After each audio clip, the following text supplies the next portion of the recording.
Yes! Now, I don't know about you, but I am sick and tired of getting to know people here, getting invested in their personalities and their backstories, and then having them die! Hello there, children. How's it going? I'm Kitty Monk, and we're here to talk to you about South Park, or more specifically, Chef. And this is a great day because it's my 100th video! To think of how far I've come, thank you to everybody who made this possible, literally everybody. Video teachers, Heartful the Forest for making the avatars, patrons, viewers, subscribers, thank you guys so much. And it's only 13 more days until my birthday. The worst day of the year. Silver lining in a gray cloud. At least there's gonna be a new episode of Beavis and Butthead on my birthday. And Dead End Season 2 comes out. To celebrate these events, why don't we talk about one of South Park's best characters? Oh boy, this is gonna be a doozy. Not just because it's South Park, but because of the controversy at hand. Do I talk about politics? Do I not talk about politics? Look, I'm not Matt and Trey, guys. Okay, I guess this is South Park, so there has to be some leeway. So I will do a major balancing act, like walking on a tightrope while holding a Fabergé egg, and doing so atop the Empire State Building. One of the saddest parts about watching long-running cartoons is you slowly start to realize that most characters aren't immortal. Things change. I mean, The Simpsons has probably retired/killed off enough characters to fill the whole cemetery. South Park is no exception. True, there's characters they don't use anymore, like Satan and Saddam. I will never forgive Matt and Trey for not writing a Heaven episode about these two. I mean, they did a Hell episode after the movie. Where is Satan supposed to go? Detroit? But whenever it happens, it hurts our hearts. Guys, it's okay. It's alright to cry. Crying takes the sad out of you. Next to Satan, who Johnny Tuchelos wrote an amazing video on, so go check that out. None of this hurts for me more than Chef. Stan, sometimes God takes those closest to us because it makes him feel better about himself. He's a very vengeful God, Stan. Even if I got into South Park around the time Cash for Gold aired, it still sucked watching old episodes and knowing of his eventual fate. So, let's discuss. Jerome McElroy, aka Chef, was a recurring character in the world of South Park. Was is very important. As his name implies, he was notable for being the school cafeteria chef, and his favorite meal to cook was always Salisbury steak with buttered noodles, with a choice of vegetable medley or green bean casserole. In South Park, the parents are usually distant or cuckoo, and in the earlier seasons, they often ignore or excuse the weirdness of the town. Chef is special, as he is often the only person who is always willing to help the boys, or believe them, regardless of what topic or problem might come to him. For example, in the first episode, he matter-of-factly understood that the boys were visited by aliens, and they were the ones who gave Cartman an anal probe. Wait, that was cool! It's some kind of symbiotic metamorphosis device. This could mean the visitors want to communicate with us. And when the visitors stole Ike, Chef pulled the fire alarm so Kyle could sneak out and get his little brother home. Visitors took Kyle's baby brother. What? What the hell do you think you're doing in school, eating Salisbury steak? Go find him, damn it! In Mr. Hanky, everybody thought Kyle was crazy for believing in, you guessed it, Mr. Hanky, to the point where they threw him into an asylum on Christmas. Chef was the one who set everybody straight. He kept seeing this little brown piece of Christmas poo everywhere that he went. Christmas poo? You mean Mr. Hanky? Huh? Uh-oh. He's gone on adventures with the boys more than once and gotten them out of some pretty serious jams, whether it's Mecha Streisand or the magic S-word. Now, I've always wondered why Chef is so nonchalant about the supernatural, to the point of having this encyclopedia-level knowledge. Maybe it's because Chef isn't from South Park. I don't think I've seen you around before. No, I'm new in town. I'm gonna open up my own restaurant here. My, how exciting! Which implicitly did not pan out. Or maybe this is because Chef's parents themselves are acquainted with the supernatural, especially the Loch Ness Monster, but I'll get to that later. In my Cartman video, I said that Eric didn't have any notable father figures, and I proposed that as a reason why he picks on the other kids. Sure, most South Park fathers aren't the best, but to a kid like Cartman, having a dad is better than not having one. Some of you were quick to point out that while Cartman doesn't have a father, he does have a father figure. After all, there's Chef. And you know what? I see where you're coming from. There was that episode where the boys try to reenact the Stations of the Cross and end up tying up Cartman on a giant crucifix on the outskirts of town. On a dark, chilly, cold night, Chef was the one to rescue him. You children shouldn't be out crucifying yourselves in this heat. Only to reveal. I have to tell you something, and it's really gonna bum you out. What? It's gonna really piss you off. What? This is just a dream. You're still up on that cross. Oh, damn it! Okay, I don't know why, but I find this moment kind of sweet. Like, Cartman thought the best of Chef. I like to think if Chef really knew Cartman was stuck there, he would have gone out of his way to do this. And what's more is, Chef, despite being African American, is one of the few people Cartman never mistreats. This is a big deal. In later seasons, we've seen how Cartman treats Token, flipping from positive discrimination to full-blown hatred in mere seconds. Cartman even praises Chef from time to time, and not in a patronizing manner, like when Chef made chili for the ChiliCon Carnival. Even if Cartman never expected Chef to arrive, he still complimented his cooking. I'm afraid this isn't your chili, Scott. I switched it with Chef's. It's delicious, Chef. I hadn't planned on that. Makes me wonder what he had planned if Chef did not arrive. Was he really gonna eat chili sprinkled with down there hair? I think the only time he was hostile to Chef was when he tried to use his weight as an excuse to eat as much food as possible. And even then, it felt more like teasing. I'll take 3 lunches today, please. You don't need 3 lunches, Eric. You're fat enough as it is. It is my life choice, Chef, and if you don't tolerate it, I'll report you to the SEC. Granted, Cartman did call the cops on Chef and said that he diddled him. Unless he only meant to get his mom arrested, and since she and Chef were doing the nasty, he unfortunately was collateral damage. And when Chef seemingly left South Park for good, Cartman was super distraught in ways that seem almost out of character. I'm gonna miss Chef, and I don't know how to tell him. Now, while I see your guys' point, I'm not totally on board with this. Specifically because I never saw Chef as a father figure. He's a friend to the kids, just with a large age difference. Ironically, there was an episode where Cartman thought that Chef was his father, and in typical Cartman fashion, he acted accordingly. Yo, Pops. Boy, what the fudge are you doing? You know, just laying down some rhymes for G-Folk, you know what I'm saying? Get in here! West Side. And Chef has slept with Leanne probably more than once, so in a way, maybe Chef and Cartman are related. I have wondered why Cartman is so nice to Chef and excludes him from his usual bigotry. I've heard some theories like Cartman just respects Chef, but also some cynical ones, like Cartman knows that Chef is the one who handles his food, so he has to swallow his hatred for pragmatic reasons. Because you are always respectful to the people who touch and handle your food, not just because politeness is a thing, but because nobody likes unclean food. Regardless, whenever the boys have problems or questions, they go to Chef, since let's be honest, their parents are better off not saying anything. Typically, it will go like this. Hello there, children. Hey, Chef. How's it going? Bad. Why bad? And then they go from there. Oh, and I like the detail that regardless of the amount of kids Chef is talking to, he will always address them as children. Women don't get pregnant from tongue-kissing children. Move along, children. You're holding up the line. Chef was voiced by soul legend Isaac Hayes. Believe it or not, originally, Matt and Trey approached Barry White to voice him, but he declined because he thought the show went against his Christian values. It was the 90s. And as South Park is produced in California, but Isaac lived in New York, he would record his lines on a tape and get voice direction over the phone. Hello there, children. That's cool? God damn it. I know I'm in LA and you're in New York. Doesn't mean I can't get on a plane and come kick your ass in 4 hours. Just More fun facts. The show often took advantage of Isaac's musical background, as Chef would have a tendency to break into song, although the songs often weren't appropriate for the audience he's singing to or the situation at hand. When Stan wanted to know what a period was, instead of just saying, "Oh children, it's something that happens to girls once a month," he tried to sing a song about stirring paint, without actually saying what the paint was or where it comes from. So what you're saying is this person shouldn't be bummed because everybody has their period at a different time.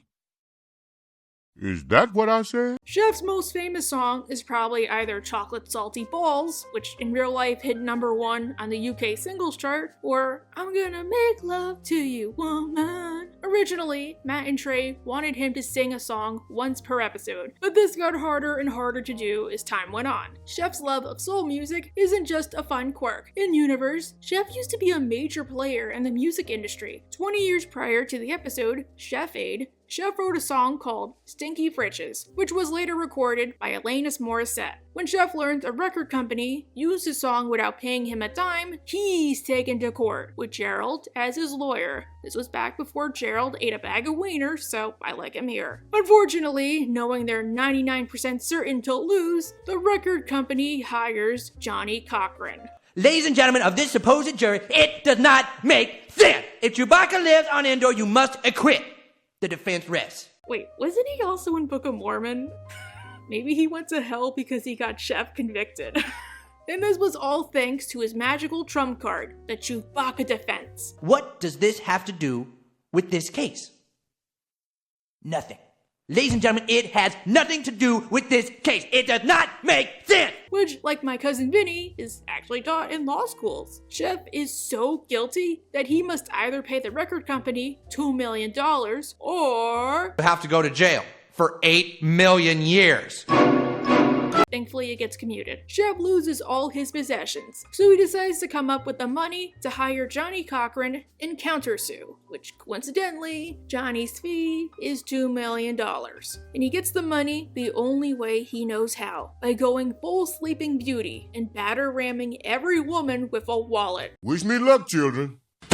Oh yeah, I forgot to mention another one of Chef's hobbies. I always feel really disorganized when I make a South Park video, like all over the place. I'm sure you guys know how many adult cartoons have that one person in town, who's usually a guy, and has a raging liberty, like King of the Hill had Boomhauer, and Family Guy had Quagmire. I wonder if that was intentional. Chef is that dude. He freely sleeps with any woman with a pulse, able to give consent. He isn't always successful, but if a woman doesn't want to be chased, he respects that and moves on. Basically, he does what Cartman's mom does, but for a good cause. And he isn't imparting his bigotry onto his child or emotionally holding them back. So while it might be a little hypocritical to praise Chef while demeaning Leanne, I can get why it's portrayed negatively for one and positive for the other. Chef, in this episode, has the stamina of a racehorse, and he's super resourceful. Like, one of his clients is Miss Crabtree, and he just wants to get it over with as quickly as possible. So he does this. I call it Chef's Pleasure Bag. But give it a shot! Ah, yeah, that's much better. He deserves a case of Gatorade. Meanwhile, the boys learn that Chef used to have lots of friends in the industry, including Elton John, Rick James, and Ozzy Osbourne. Chef suggested I buy a pompadour hat. I thought he said, bite the head off a bat. So I did. And the rest? Oh, it's just history. Ozzy? He knew Ozzy? Oh my god, Chef is so cool. He might have only cooked for them, but he helped to make them big by giving them advice. And he even got Les Claypool to write the theme song to an award-winning cartoon that would be on air for more than 2 decades. The boys think the celebrities will help Chef by buying candy bars. Chef's in trouble? Yeah, do you know him? Do I? So you'll help him? You bet. Give me a box of Nilla Yum Yums and a couple of berry bars. Yeah. And they are able to make a whopping $95. Falling well short of our $2 million goal, Illustrated. Yeah. Actually, mad props. That's more than I made when my school made me sell stuff. All I got was a lousy clacker. Chef, while he did eventually give out, acquired over $400,000. Paid about $410,300, but That doesn't matter because that money belongs to me. And he earned every penny. Still, he gets arrested, and likely because of the fact he sold himself around town, he gets more time. I mean, probably that would happen, I guess. Chef's celebrity friends, wanting to return the favor, properly put on a concert called Chef Aid to raise the remaining money. And in the end, it's all for nothing because Johnny Cochran was so touched, he took the case free of charge. And they won. Wait, so what did he do with the money? Of course, Chef's support of the boys has gotten him in trouble, unwittingly or otherwise. After Mr. Garrison is hired to teach 4th grade, like after they suspended him for coming to terms with his true self, which even Chef was cool with, he was in that scene. Principal Victoria remarks that if they did it again, Garrison could potentially sue for millions for discrimination. So he decides to push the envelope by hiring Mr. Slave as a TA and pulling out every stereotype in the book, hoping the boys will complain. His crowning moment is putting a gerbil up Mr. Slave's tight behind to teach the kids about endothermic reactions. The kids try to tell their parents, who assume they're being intolerant. Confused, like usual, they go to Chef. Well, I guess it's mostly the way Mr. Garrison stuck a gerbil at Mr. Slave. Right. And you see, children, that's why you need to... Whoa! What? Chef tries to inform Principal Victoria, who doesn't do a thing about it. We're sending Chef to a tolerance seminar. Sending Chef to a tolerance seminar? Kiss my black... In Fat Camp, Kenny essentially becomes a 9-year-old Steve-O, only for Jesus to equate him to someone Someone who you can pay for certain services. Like what? Like keeping you company. Oh, thank you, Chef. It was like right on the tip of my tongue. The boys don't know about this, so like usual, they go to Chef. Unlike usual, is less than responsive. Dag-nabbit children, how come every time you come in here you gotta be asking me questions I shouldn't be answering? For once, can't you just come in here and say, "Hi, Chef, nice day, isn't it?" Hi, Chef, nice day, isn't it? It sure is. Thank you. Afterwards, he sings a song about these types of people, which is probably my favorite Chef song, hands down, not gonna lie. I listened to it when I wrote this script. He even invites James Taylor to sing a verse, but ugh. Principal Victoria, why the hell did you stop this song? It's so good. Granted, there are times when Chef can't really do much for them. One time, the boys tried to prank Miss Chokes the chicken, putting sea people into her drink, only for her to die a short time later because of Mr. Mackey's steaming white and gay, because you know what they say about dudes with big heads. Confused and scared, they go to Chef, and he tries to help them out the only way he knows how.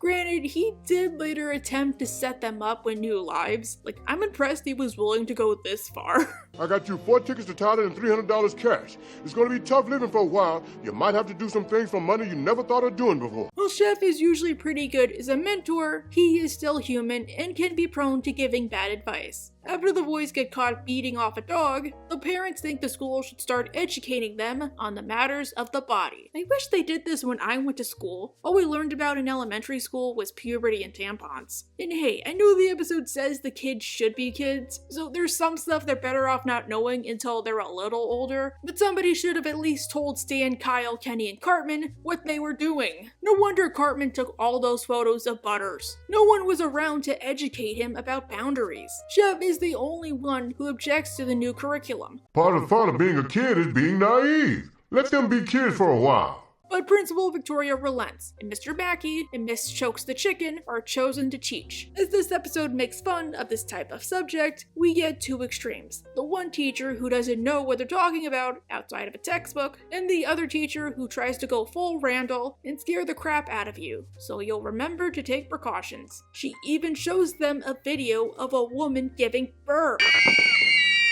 That's right. So glad when I got to high school, they made us do rubber races. I always won. Besides, I heard that lady has a lot of hair. As a result of the miseducation, a gender war forms, which is what should have happened in season 20, and it's Chef who gets through to everybody. Well, I hate to say it, but you all got what you deserve. You don't know who they're learning it from. It could be someone who doesn't know, or even a complete pervert. What? Why did you pan to me just now? What the hell's that supposed to mean? I mean, the better question is, why wouldn't we want to pan to you? However, because the episode tries to make the point that you shouldn't rely on advice from just one person, Chef's viewpoint isn't good either. 17. So you mean 17 as long as you're in love? Nope, just 17. But what if you're not ready at 17? You're ready. No, you're all wrong. There's a time and a place for everything, and it's called college. Then there's the Succubus. Chef starts dating an attractive woman named Veronica, who, like Chef, has a tendency to break into song. He and Veronica met at the library. Seriously? Considering this is Chef, I assumed he and Veronica would meet at like the mini mart while he was buying skin mags. Afterwards, they spend every waking moment together talking. Not talking as in fancy mouth stuff, but literal talking. Veronica even convinced Chef to quit his job and work in an office. Oh god, not an office. That makes my skin burn. Hey, Chef-O, we're gonna run down to the office supply store and get some leather holders for our pagers. You wanna come? You bet. The boys don't like any of this, and they don't like Veronica because she's taking Chef away from them. Whenever they try to meet up with Chef, either he gets distracted or Veronica keeps him at bay. You better have a good explanation why you didn't show up to play ball. Oh, children, I'm sorry. I forgot. You forgot. Oh, it hurts. Why does Veronica seek to turn Chef into this? Is she trying to induct Chef into a cult? Is he gonna be taken to the ranch to make jams and jellies? No, it's because she is a succubus, which I couldn't have guessed from the title. Meaning she wants to screw him sideways and suck the life out of him. Ooh, death by snoo snoo. When you're getting married, I assume you want your parents there, unless they tried to assist a witch hunter in genocide or gave the power of super soldiering to a total nutcase. As expected, Chef invites his mom and dad. And just to get off topic for a few seconds, but I love Chef's parents, Nellie and Thomas. It sucks they only appear like twice. They live in a castle in Scotland. Yeah, they're retired. And because of that, they often have run-ins with the Loch Ness Monster, who always tries to scam them out of $3.50. $3.50? And the monster bent down and said, I need about $3.50.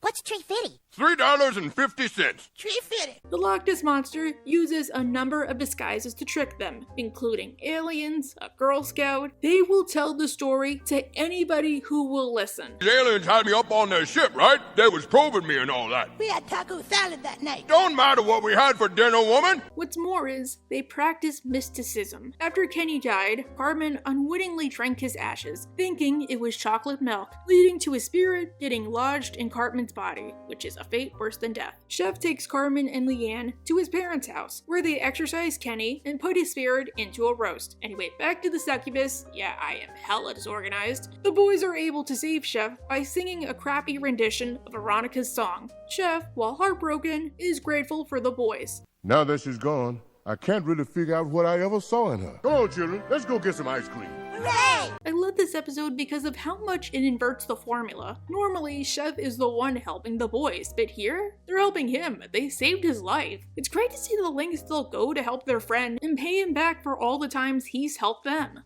In the earlier seasons of South Park, Chef was notable for being the only person of color in the entire town. This was before Token's family. As the show progressed into satire, they took full advantage of this. One of the most effed up but funniest South Park moments is during the movie when Chef is conscripted into the army. For an upcoming battle, the army has decided on two plans: Operation Human Shield and Operation Get Behind the Darkies. Oh my god. But I will give you 3 guesses to decide which group Chef is a part of. Are there any questions, men? Yes, soldier. Have you ever heard of the Emancipation Proclamation? I don't listen to hip-hop. So effed up. And Operation Human Shield actually goes a step further. Human Shield up front, then Operation Get Behind the Darkies. Remember, Human Shield, protect our tanks and planes, too. When the time comes, Chef does what he's been prepared to do since the day he was born. 1, 2, 3. What the Great plan, Chef! Then there's Chef Goes Nanners. Also, since I am breaking my no politics rule, I gotta say, this episode was really ahead of its time. But that is all I will say on the subject because I shall try to stay neutral. In the episode, Chef and Jimbo meet with Mayor McDaniels to discuss the South Park flag. Chef thinks the flag should be changed because it's racist, while Jimbo thinks the flag should stay the way it is because it's a piece of history. Wonder what the flag looks like. You don't see anything wrong with that flag? Elsewhere, the controversy reaches South Park, where the kids decide to use it for their upcoming debate class. Unwilling to come to a decision, goes with Plan B. Let the children be responsible. Everybody loves children. Tell the press. South Park Elementary will be holding a vote on Friday. The debate is split into two groups, implicitly led by Chef and Jimbo and Ned. Well, mostly Jimbo, but Ned is there too, so I will have to mention him. Jeff finds that much to his dismay, most people are either indifferent to the flag as a whole, or they have a busy schedule. Next Sunday. You mean during the ball game? Oh, yeah, we can't do Sunday. Monday? Oh, I can't do Monday. I could do Tuesday. Yeah, Tuesday morning's good. Jeff begins to see the rest of the town is racist, and even becomes hostile to several of the boys, since they don't believe the flag should be changed, for a reason that will become apparent later. I never thought I'd live to see this many of the people I considered friends turn against me. But Chef, we don't know what you're talking about. But nothing. Fix your own damn food. As a result, he withdraws from the rest of the town, becomes a Muslim, and even changes his name. From now on, my name is Abdul Muhammad Jabbar Rauf Kareem Ali. I find it no longer fitting to use my slave name. Oh, and he ends up making a huge sacrifice for his cause.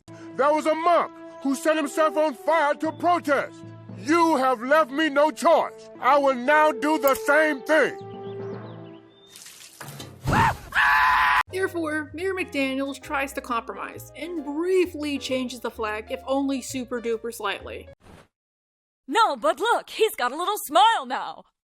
See, he's happy. Much better, don't you think?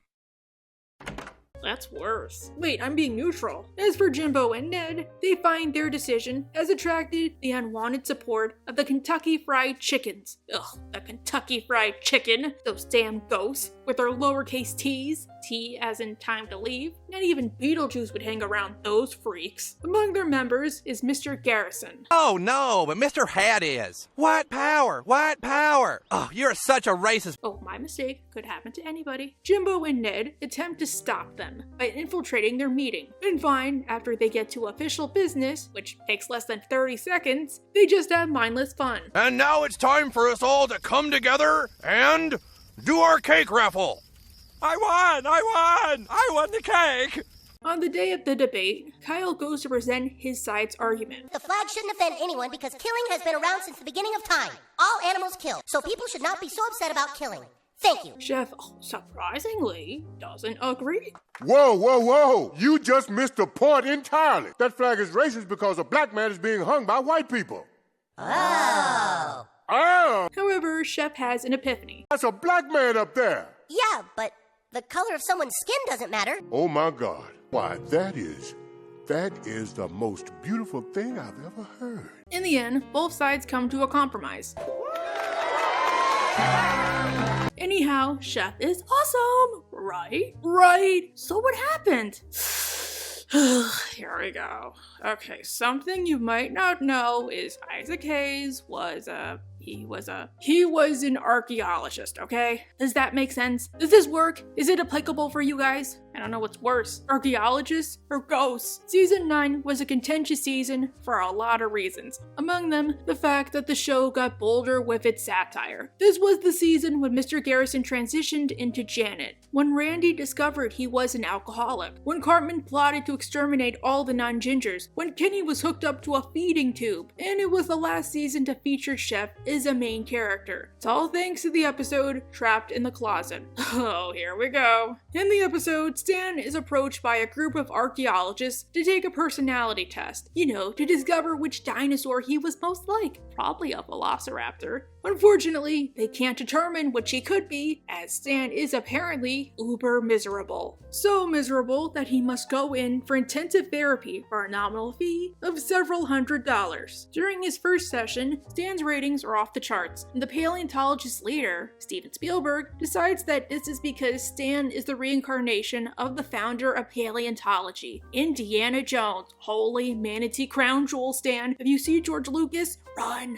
As the prophet, Stan tries to change the sacred doctrine of paleontology so people don't have to pay to be members. What's better than telling people a stupid story and having them believe you? Having them pay you for it, stupid! Well, what did you expect, Stan? Paleontologists have student loans too. Stan tries to come clean the next day and reveal the truth, but he doesn't get through to anybody. Shortly after season 9 aired, on March 13, 2006, Isaac Hayes asked to be let go of his contract, and he put out a statement saying, "There is a place in this world for satire, but there is a time when satire ends and intolerance and bigotry towards religious beliefs of others begins. Religious beliefs are sacred to people, and at all times should be respected and honored. As a civil rights activist of the past 40 years, I cannot support a show that disrespects those beliefs and practices." Trey and Matt did not agree with this, but let Isaac go and wished him well. However, this is where it gets complicated. It turns out Isaac wasn't the one who made any of these statements. According to his son, Isaac had suffered a stroke earlier that March and was not in any condition to make demands. All of the statements were written by his assistants and agent, who happened to be paleontologists. So essentially, he was out cold, and when he came to, he found out he'd lost a job and was forced to accept it. Chef's last episode was Die Hippie Die, where, oh boy, this is so much harder to watch now. A bunch of hippies come to town and decide to hold a massive music festival, much to the town's dismay. Cartman knows a way to get rid of them, but he needs to put together a crack team. Among them, we just need a black person who can sacrifice himself in case something goes wrong. Oh, I know. How about... Yeah, I get it. Miraculously, Chef does make a sacrifice, but seemingly survives. I'm alive! This is the last line Isaac ever recorded for the show. But how was Chef retired? Well, on March 20th, 2006, The Return of Chef aired. And despite what went into it, I'll freely admit, this is one of my favorite episodes. I watched it in high school, around the time PC Principal came on the scene. I watched a couple of episodes of South Park up to that point, but it wasn't my favorite show, and I sort of fell off of it. I was a kid, and I didn't get any of the references. The Return of Chef got me back into the show, and I've loved it ever since. Anyhow, Chef feels lacking in his life, until one day, he finds a brochure for the Super Adventure Club. As expected, the town is sad to see him leave, but Chef goes to find himself. Sometime later, he returns. Hi, everybody! Chef's back! Yeah! All right!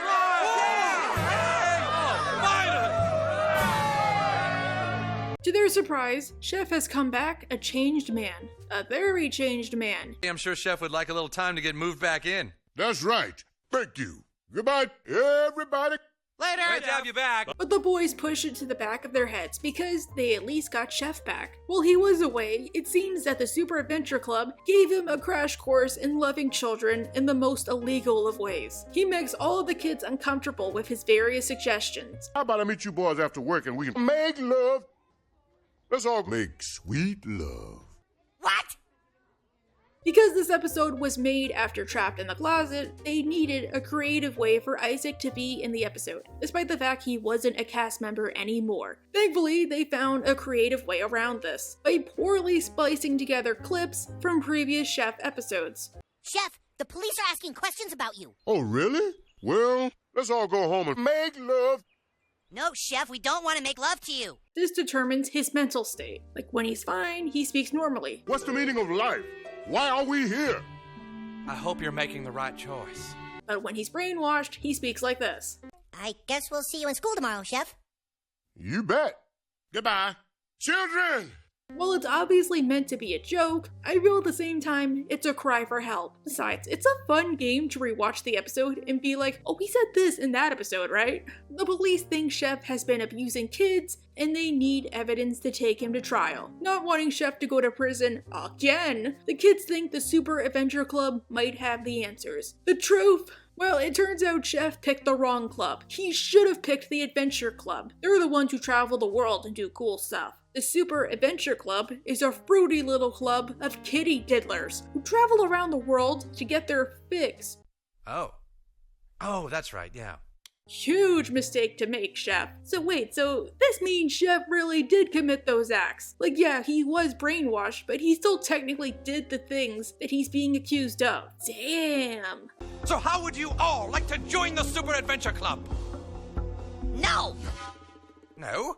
I'd rather sponge bathe with carbolic acid upon a bed of spikes than join the Super Adventure Club. The boys take Chef to a shrink who says that the only way for Chef to go back to normal is if he is able to get it on with an attractive woman. So they take him to the Peppermint Hippo, which doesn't seem to work. That's when he meets the main act, Spontaneous Butte. I had to play against her in the South Park video game. She was such a hard boss. 2 quick face plants later, and Chef is back to normal. Hey children, everybody, I'm back!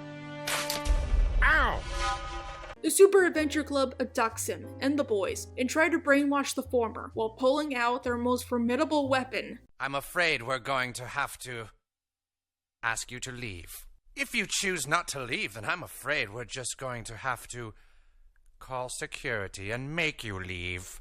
Honestly, that would probably get me in real life. It would be super embarrassing. The boys aren't deterred and rescue Chef and journey across a bridge. But the leader is able to appeal to Chef by reminding him of why he joined them in the first place. Why do people seek adventure?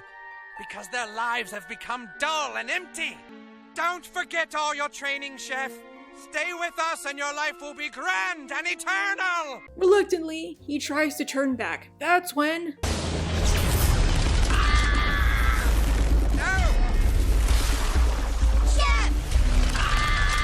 Okay, one complaint, but this death was seriously super duper graphic. Like, I know Trey and Matt had a lot of feelings about Isaac at the time, but I don't know if I'm totally on board with this. Feels like overkill. Maybe it's like that confessed murderer joke, where it's funny at the time, but knowing what we know now, and knowing what they likely knew after this was all said and done, it seems a little much. The boys hold a funeral for Chef.